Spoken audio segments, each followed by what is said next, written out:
Hey guys, in this lesson, you are going to learn how to write a professional email in English. Now, email writing is such an important skill regardless of your job, of your industry, whether you are looking for a job, applying for jobs, or writing emails for personal reasons. Being able to write clear and professional emails in English is such an important skill to have. I also want to let you know that native English speakers are not naturally good at writing emails. It is also a skill that all native English speakers need to learn. So I'm telling you this because if you struggle to write emails in English, if you find it difficult, do not worry because everybody finds it difficult at some point. So email writing is a skill that you can learn, that you can practice, and you can perfect, all right? So in today's lesson, I'm gonna walk you through exactly how to write a professional email in English from start to finish, and then we are gonna look at some examples so you can see how all of these steps fit together to make a clear and professional email. So let's get started.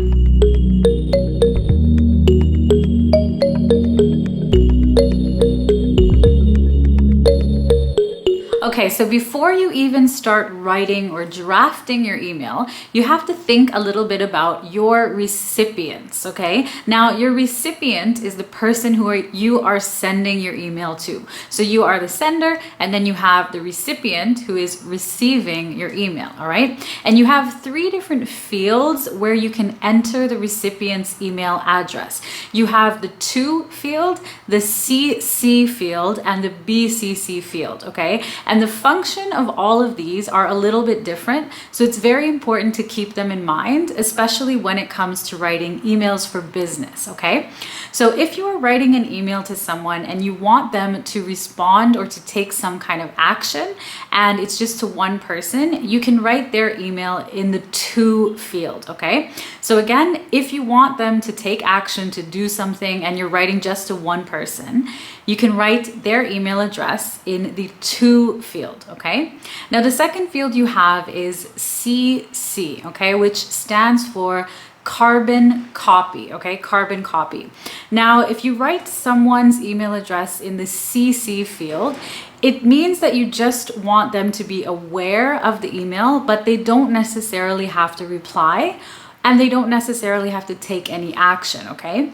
So for example, imagine that you are writing an email to a colleague of yours and you write your colleague's email address in the to field, and your boss should be aware of the email, but your boss doesn't have to respond. You can write your boss's email address in the CC field, okay? So your colleague can also see that your boss has been copied in. So the CC field shows the email address to all of your recipients, all right? And the third option is the BCC field, which is your blind carbon copy field, okay? Your blind carbon copy. Now, if you put email addresses in the BCC field, it means that the recipients cannot see the email addresses of everyone who has received the email, okay? So you might use this field if you are writing to a large group of people and you don't want them to have each other's email address. You can enter all of the email addresses into the BCC field, okay? So it just hides the email addresses basically. So the very first thing, decide which field you want to enter your recipient's email address into. Now, the first part of your email is going to be your subject line. And your subject line is extremely important for your recipient. First of all, never leave your subject line blank. Always make sure that you include a subject line so your recipient knows what this email is about, okay? A lot of people actually delete emails that don't have a subject line or they just don't read them, okay? So make sure that you include a subject line. As well, keep it short. Aim for under 50 characters if you can. Of course, this is not always possible. This is just a general rule of thumb, okay? But your subject line might be longer if you're writing marketing emails or sales emails, okay? But if you're writing to colleagues, for example, try to keep your subject line quite short. As well, you need to be specific. You must be specific, and your subject line should reflect the content of your email. Okay, I'll say that again. Your subject line should reflect what your email is actually about. This is super, super important, all right? So an example of a bad subject line would be something like meeting, okay? Meeting is very, very general. So from this subject line, your recipient doesn't know when this meeting is, what it's about, if it's a confirmation. It's very, very general, okay?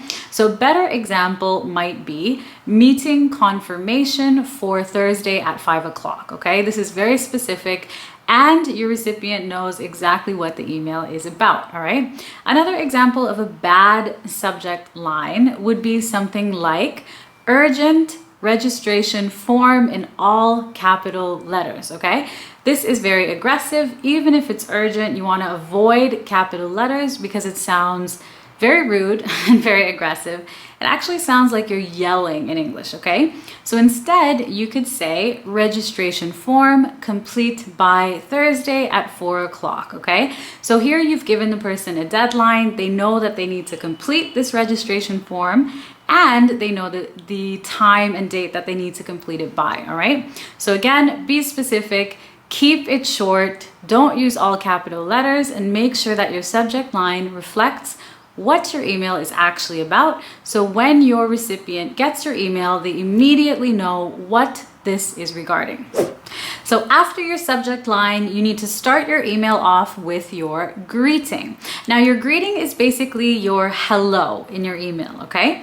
And you need to decide how formal or how informal your greeting should be. So if you are writing a more formal email, your greeting can be Dear Mr. or Miss and last name or surname, okay? Remember that after Mr. or Miss in English, we use a person's surname, not their first name. And again, this is quite a formal greeting, okay? A more neutral and pretty standard greeting for an email is simply saying hello and the person's first name. So for example, if you were writing an email to me, you could address me by saying, hello, Julie. That's totally fine. It's a standard greeting, okay? If you're writing to a colleague who you work with and you see them every day in your office, you can simply write hi, okay? So hi, Julie, if I were your colleague, again, totally fine. So you have to decide how formal or how informal you should be, all right? But a safe and standard greeting is simply hello, good afternoon, and the person's first name, all right? Now, there is one situation when you don't actually need a greeting in your email, and this is if you are writing in an ongoing email thread, okay? So an email thread is like an email conversation where you're basically hitting reply and you're writing back and forth, maybe to a colleague or whatever the case may be. So if you are writing back and forth, and the emails are very short, you don't have to have good morning every time. If you are writing maybe 4 or 5 emails in a day, it's not necessary in that case to include a greeting, all right? But if you're emailing someone for the first time, or if you're emailing someone that you don't know, or you're just starting off an email thread, it's a good idea to start off with one of these greetings. And again, you need to decide how formal or how informal your greeting should be, depending on who you are speaking to. So the next part of your email after your greeting is your opening statement, all right? Now, your opening statement is just a polite, short sentence. It's just a formality. It's something nice that people write in emails. So after your greeting, skip a line and you can include a nice short sentence like, thanks for your email, or I hope you're well, okay? And again, this is just a formality. So there's no need to include this in an ongoing email thread.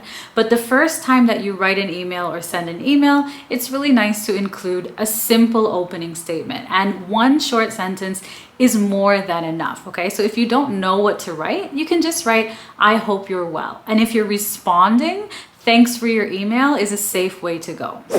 Next comes your reason for writing, okay? So after your opening statement, you can skip a line and include your reason for writing. And this is exactly what it sounds like. It is literally a sentence where you tell your reader why you have written this email, okay? And you can start this sentence off with, I am writing, and then you can continue depending on what your email is about. So you could say, for example, I am writing about, I am writing regarding, I am writing to ask about, I am writing to follow up on, okay? So depending on the reason that you're writing, you can include a reason for writing that fits the purpose of your email. And again, one sentence is more than enough for this, and it saves your reader from guessing what your email is about. It doesn't waste their time, it gets right to the point, especially when it comes to business. You don't want to waste people's time, so always include a reason for writing. So once you've explained your reason for writing, you can skip a line and begin the body of your email. Now, the body of your email is just the main section of your email that includes all of the important information that you want to tell your reader or tell your recipient, okay? Now, when it comes to the body of your email, it's very important that it is organized into short paragraphs, or you can use bullet points or a numbered list depending on the type of email that you are writing, okay? Now don't worry, I am going to show you some example emails so you can understand exactly how to organize the information in the body of your email.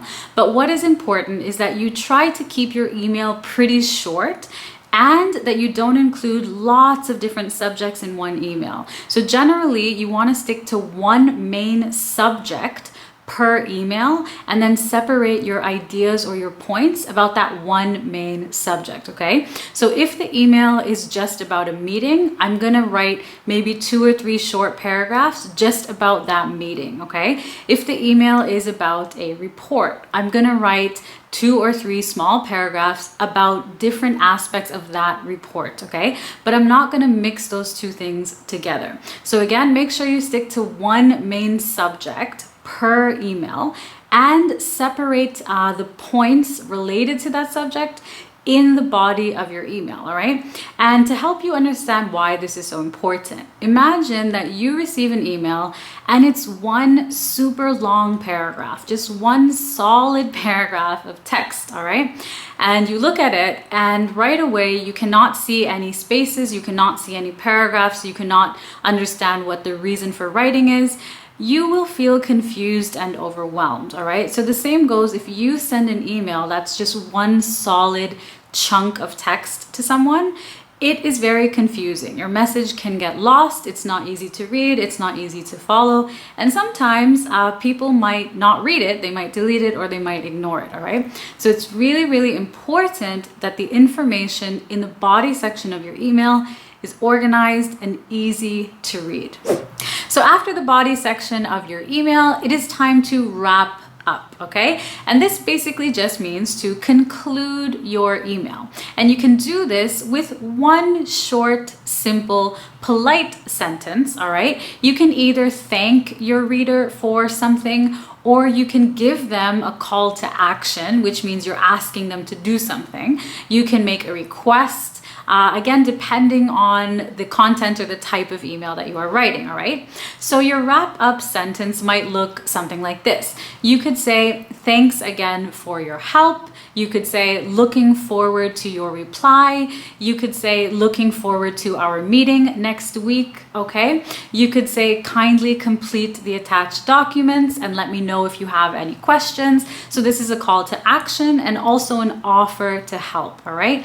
So again, you can wrap up or conclude your email with one short, polite sentence, either thanking your recipient or asking them to do something or informing them of next steps. And lastly, you need to sign off, all right? So you started off your email with a greeting, you said hello, and at the end of your email, you need to sign off and basically say goodbye. So there's different ways to do this when it comes to writing an email. Of course, you don't just say bye at the end of your email. If it's a more formal email, you can sign off with sincerely, regards, best regards, followed by a comma, and then your name on the next line, okay? If it's an informal or less formal email, you can write take care, thanks, talk soon, comma, and then your name again on the next line, okay? Now, there are some situations where a sign off is not necessary. For example, again, in an ongoing email thread where you are writing back and forth to the same person, it's not necessary after the first few emails to sign off every single time. As well, if you have a signature, an automatic signature, in your email account, you don't have to type another sign off. Your signature is more than enough, okay? So again, you need to decide the level of formality, how formal or how informal you need to be with your sign off. And this will depend on your relationship with the person. This will depend on whether you have written to them before and so on. Okay, so generally speaking, if it's your first time writing to someone, if you don't know them well, you can be more formal. If you've written to them before, if you know them well, you can be less formal regarding your sign off. Okay, so now let's take a look at some example emails so you can see how all of these different parts fit together to create a professional, polished, clear, organized email. All right, so pay attention to the formatting. Look for the different parts that we talked about. So your greeting, your opening, your reason for writing, the body section, your wrap up, and your sign off. Okay, pay close attention to all of these parts in the examples that we are going to look at. All right, so our first example is an email to confirm a consultation for a client or for a customer. Our subject is consultation confirmation and details. Hi Jess, thank you for choosing ABC Design. I'm writing to confirm your consultation on Sunday, December 12th at 5 p.m. and to request a little information to help us create a beautiful space for you. Could you please email me photos of each room, measurements of each room in square feet, and floor plans if you have them available. Please feel free to let me know if you have any questions, and I'm looking forward to meeting you. Regards, Sarah. So we have our recipient's email address. We have a clear and accurate subject line. We have our greeting, our opening statement, which again is just a nice, polite, short sentence. Our reason for writing. So this email is to confirm the consultation and to ask for a little more information. And we have our body section, and we've used bullet points here to organize the information that you need so that Jess can see it very clearly.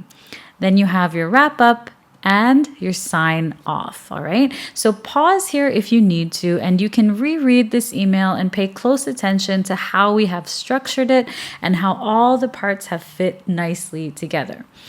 All right. So now we're going to look at the second example, which is replying to a customer inquiry. So a customer has emailed you to inquire about something, and you are writing a reply to them. So our subject is inquiry for catering. Good afternoon, Sam. Thank you for your inquiry. It would be our pleasure to cater your upcoming corporate function. Before we can finalize a quotation for you, we require a little more information. Would you be available this afternoon for a quick call to discuss the details of the event?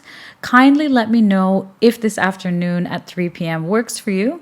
In the meantime, I've attached our set menu options for you. Looking forward to talking to you, and thanks again for your interest in ABC Catering. Regards, Sarah.